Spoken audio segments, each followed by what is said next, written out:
Salut les Frayous, c'est Adrien de Bike & Beach. Nous allons voir aujourd'hui comment régler votre frein de type V-brake. Alors les V-brake, c'est ceci, les étriers avec les patins à visser ou à emboîter.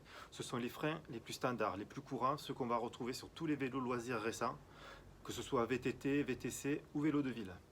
Donc on va aller chercher un vélo de location avec les freins qui sont détendus, le levier de frein qui va venir toucher la poignée du guidon.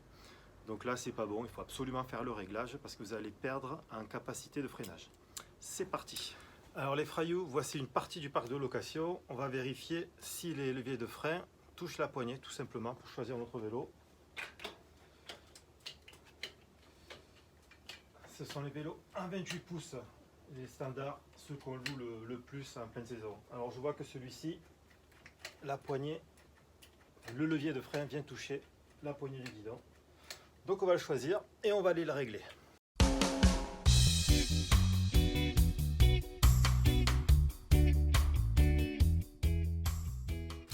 Voilà les Frayous, le vélo est bien fixé sur le pied d'atelier. Alors j'ai choisi un vélo de ville, c'est les modèles à 28 pouces, ceux qu'on loue le plus en pleine saison ici à Bike & Beach à Saint-Cyprien.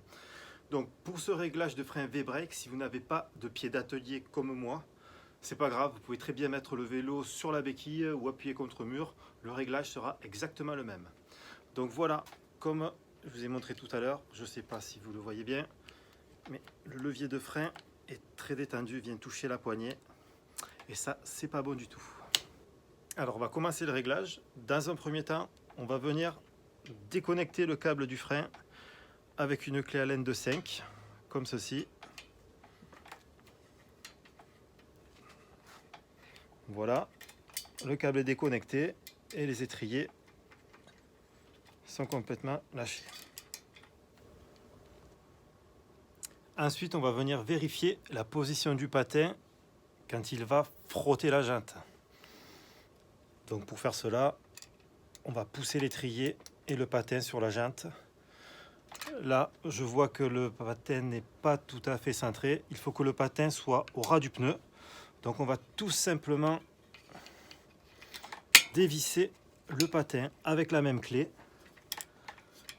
pousser l'étrier et remettre le patin au ras du pneu. Tout en gardant serré, on revisse le patin. Voilà, ce côté-ci, c'est OK. Alors bien sûr les Frayous, on va faire la même opération avec le patin qui est de l'autre côté de la roue. Ici, vérifier qu'il est bien en place quand il frotte la jante au ras du pneu. Je suis là. Alors une fois les patins bien en place sur la jante, on va venir au niveau du levier de frein. Donc là c'est le frein avant, c'est le côté gauche. Vous avez ici une vis de serrage. Donc on va dévisser ici. Je ne sais pas si vous voyez bien. Voilà, moi je la dévisse à peu près aux 3/4. Et on va bloquer avec le contre-écrou. Voilà, ce qui donne ceci à peu près. Maintenant, on va venir reconnecter notre câble de frein comme ceci. On enclenche le coude dans le premier étrier. Ici, au niveau de la vis, et on va serrer au maximum sans trop forcer, juste pour que les patins touchent la jante. Ensuite, voilà, on le serre toujours avec la clé Allen de 5. Voilà, notre câble est bien connecté et là on voit que la roue est bloquée.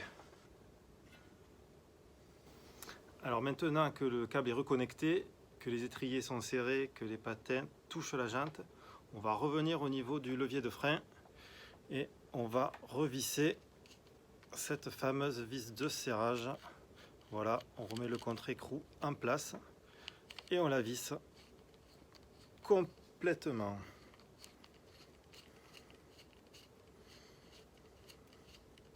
Voilà, et normalement quand je fais ça, ça vient desserrer le câble et écarter les étriers. On va voir ça tout de suite. Les étriers sont effectivement détendus. Mais on remarque qu'il y a le patin du côté droit qui touche encore la jante. Donc là, c'est pas bon, mais c'est juste un petit réglage. Pour cela, on va prendre un tournevis cruciforme. Alors, comme le patin, c'est ce patin qui touche, on va aller dévisser cette petite vis de réglage ici. Bon, vous avez deux vis, une vis pour chaque patin, pour chaque étrier, ce qui permet de centrer les étriers par rapport à la roue. Alors ici, on va dévisser. Le fait de dévisser va ramener le patin en direction de la jante pour que celle-ci ne touche pas les patins. Donc là, on peut voir que le réglage est très bien effectué.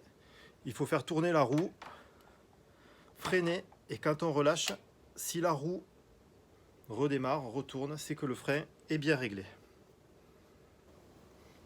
Alors ces petites vis de serrage de l'étrier sont très importantes pour le réglage du frein V-Brake parce qu'elles vont vous permettre de faire bouger le patin soit vers l'intérieur, soit vers l'extérieur.